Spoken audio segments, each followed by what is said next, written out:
district Christmas card.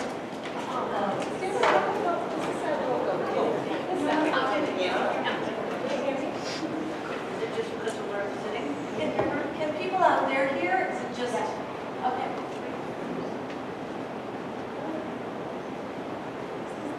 It has become a tradition that the design for the district holiday greeting card is created by a student. This year, we asked our teacher, Sarah Jacobs, to have students at Katera School create a design for consideration. Several students submitted their drawings. They were all very special, but only one could be chosen for the card. We have a gift certificate for the artist whose drawing was used on the 2018 holiday card, 5th grader Lila Furtado.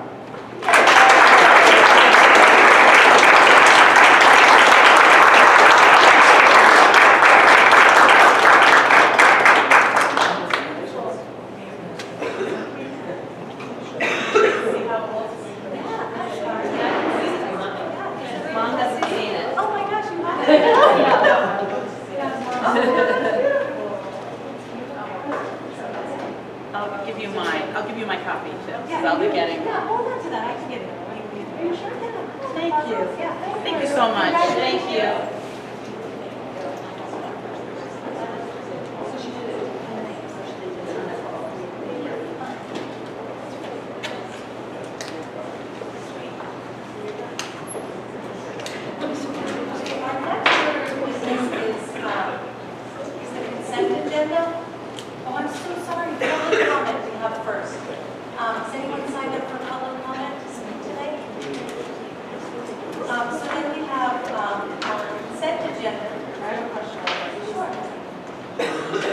Later on, when you guys go to executive session, are we to come to that?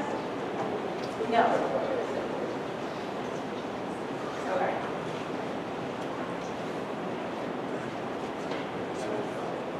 Yeah, if you would like the opportunity to speak now, the executive session is just an opportunity for our legal counsel to get the new members up to speed, not to talk about the cases, but just where they are at.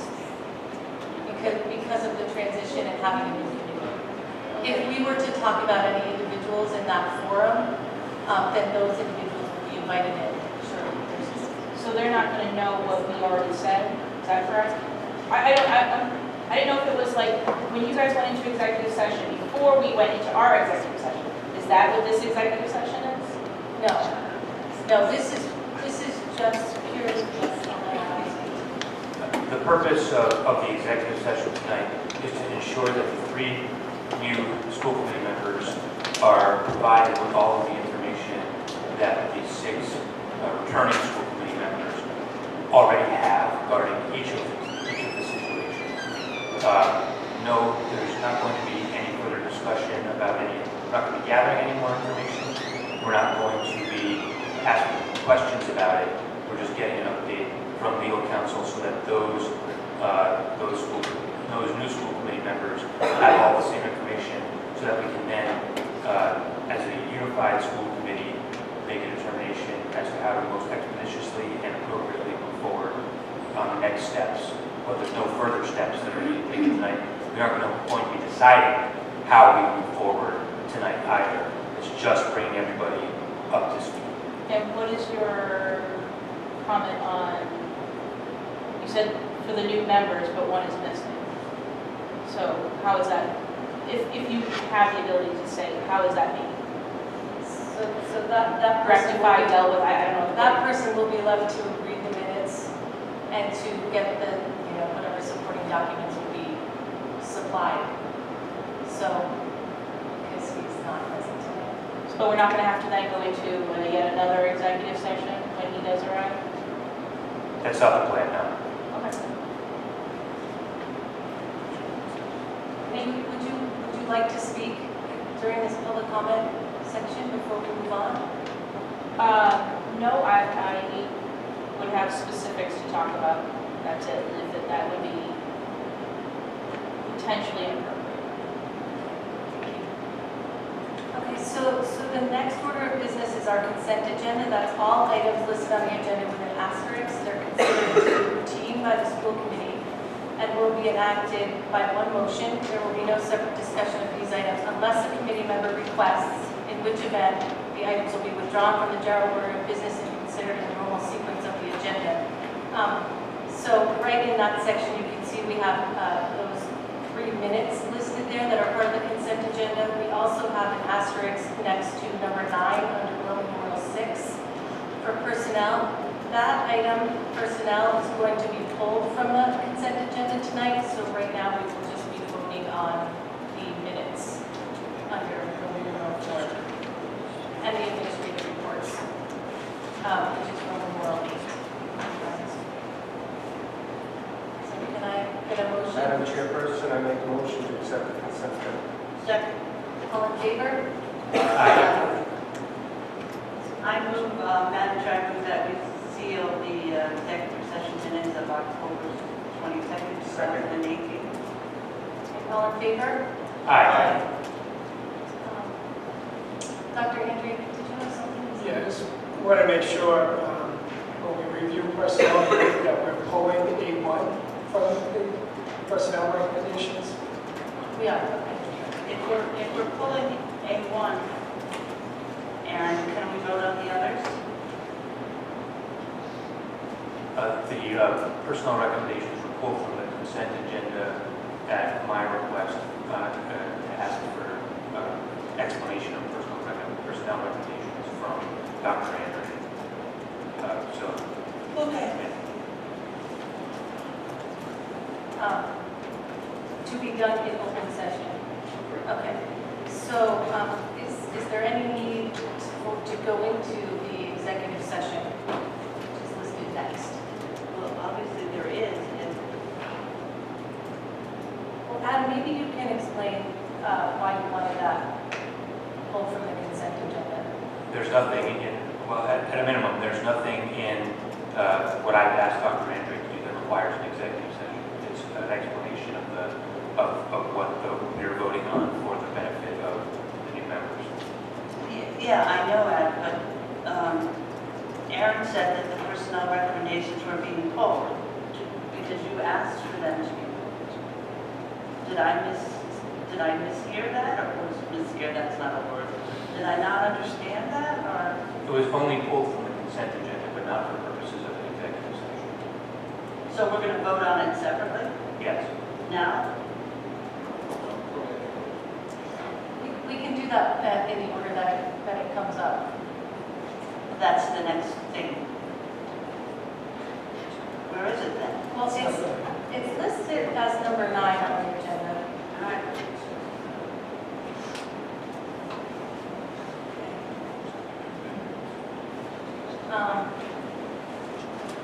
So now we need the superintendent's recommendations from John. Yes, thank you, Madam Chairman. Recommendation S, 2018-81, that the school committee, upon the recommendation of the superintendent and supported by the policy and curriculum subcommittee, approve the second reading of the student dismissal precautions policy, JEDB. So moved. Second? Is there any discussion on this one? Yes, please.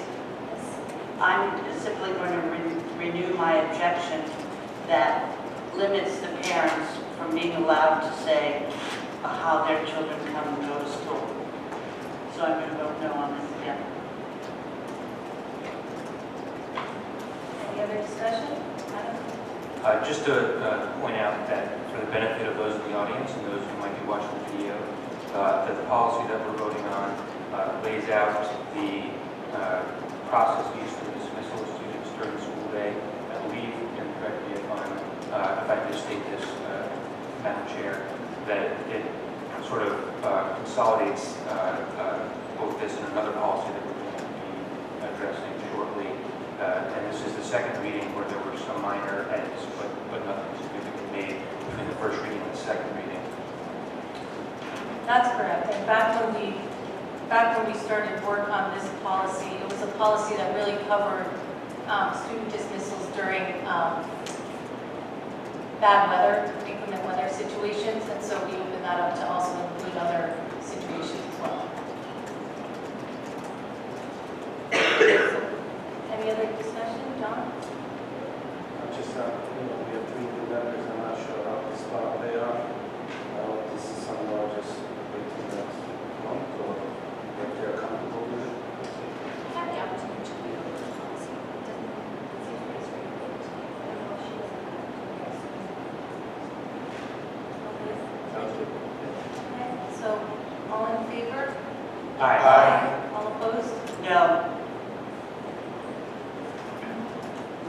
recommendation 2018, S2018-82, that the school committee, upon the recommendation of the superintendent and supported by the policy and curriculum subcommittee, approve deletion of student dismissal procedures policy JEDB-R from the school committee policy book.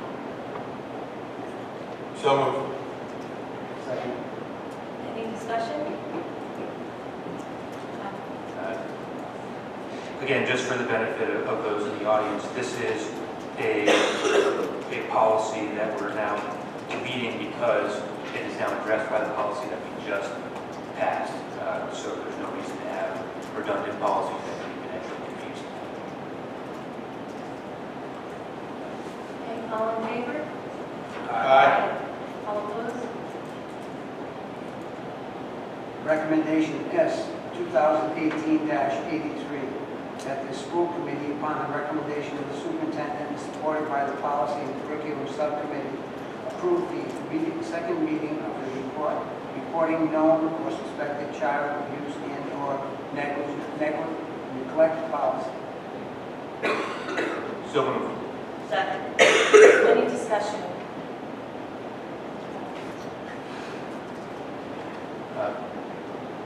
Well, actually, I'm not sure that I'm as familiar with what the changes are, so would you be able to, Madam Chair, explain what we're doing with this policy? Yeah, and Diane can help out if need be. This was a policy, again, that we worked on a bit ago, but then there were new state guidelines that came down to us that we needed to work in. So we did that, and here we are again. Any other discussion on that? I think at the last, during the first reading of this policy, I know that a representative from the teachers union expressed some concerns about some of the reporting issues within the policy and whether there would be any, who mandatory reporters were, whether when these going to be reported and things of that nature. I believe we made, was there a change rule?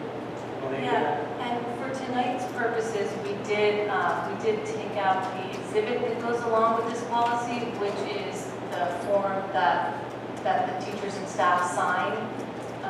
And so we pulled that part off because of concerns so that we can look at that piece again before we move it forward. Is that Is it, are you talking about this piece? But that's not listed as an exhibit. well, I don't know if it's that piece because I can't actually see that.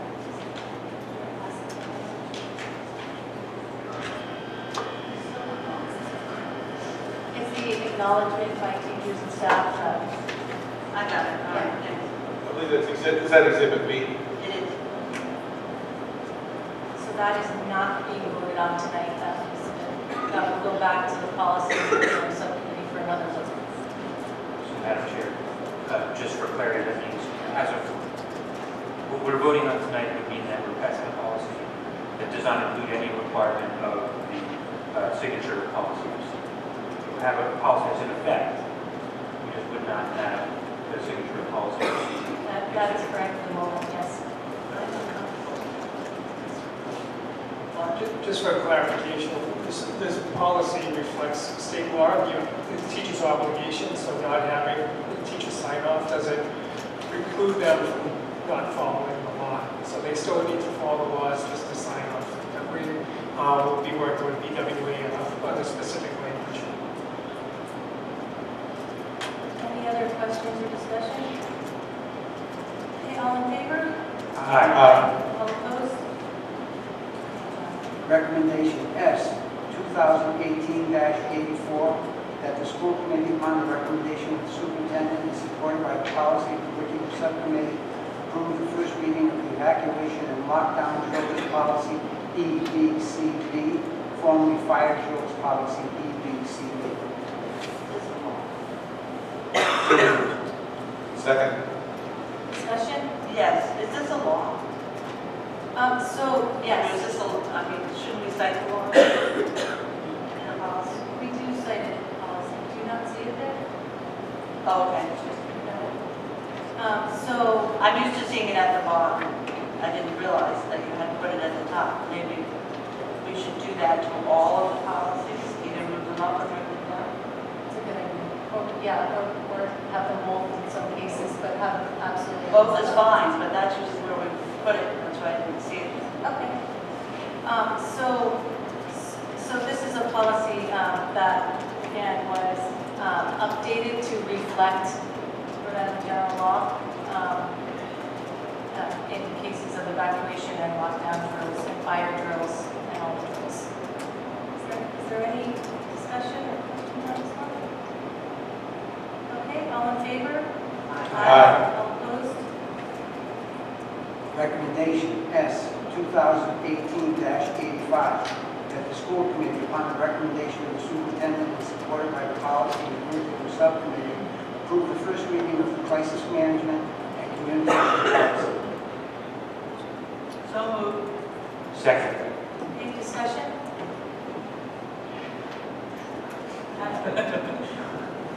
Well, and I would like, I think it would be helpful, particularly from either you, Madam Chair, or from Mr. Bradshaw, who I know was on the policy committee at the time that this was being developed, to provide some overview as to what went into this policy and what it is aiming to accomplish. Sure, I can start.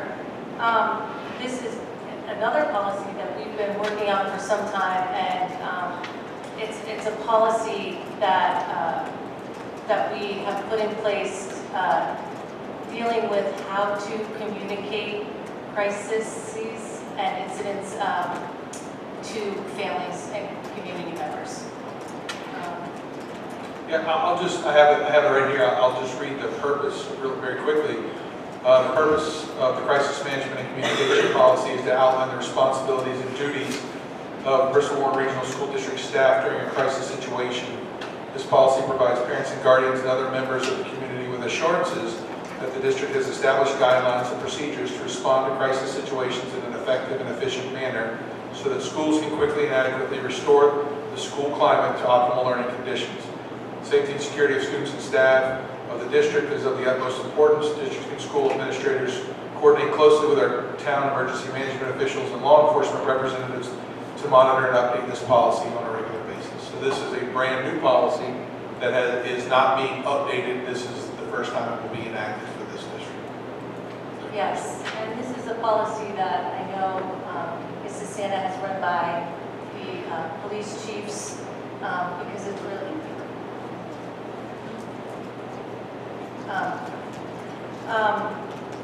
because it's really a community effort when we need that kind of central command going on, you know, in the case of a crisis or an emergency situation. We spent a lot of time on this. We actually had the director of security from Newtown Public Schools in to talk to us about this. I went there to see what their district committee was working on and how they deal with these situations. So we spent a lot of time on it.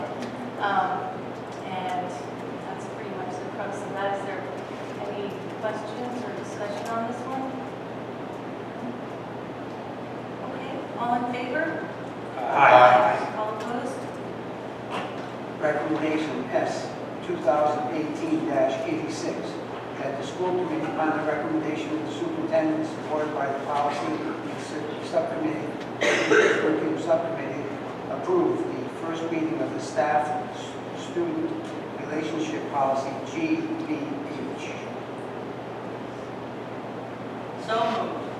Second. Okay, is there any discussion on this one? I can give a little background. I actually put this one on the agenda because I felt that we needed to update it in order to deal with how students and staff members should and should not interact on social media and messaging apps. So that's why this one is on here. Anyone have any specific questions or thoughts on this one? I can tell you, I can read this, the few points that we added that might, Brian would have them right there. So 5, number 5 was the first one that we added. So this was already a policy in existence, but we added a couple of points. So a few of them were just updated. Specifically, though, the 2 points that Madam Chair mentioned was staff members are prohibited from engaging with friending or following students on social media or messaging apps, except those messaging apps which are approved by the Bristol Warren Regional School District.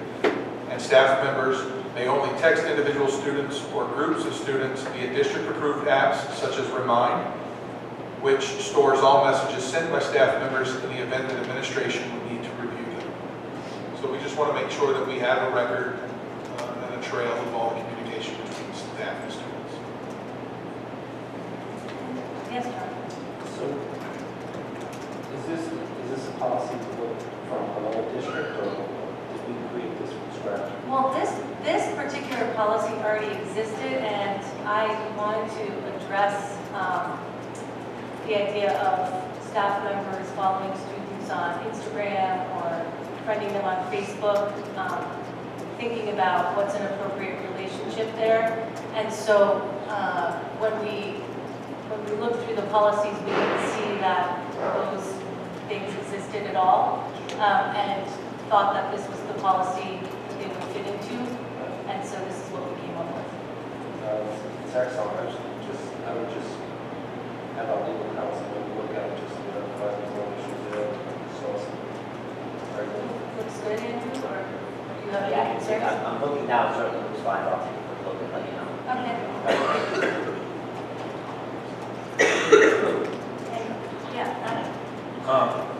I think in reviewing this policy, the changes, the additions that we proposed are good, and I think that there might be some other opportunities to make some minor tweaks to some of the other sections of the policy. I'm ready to approve this first reading and the possibility of suggesting some minor amendments at the second reading. any other discussion for this is of today? I just want to say, I think it's a great idea. I was in on that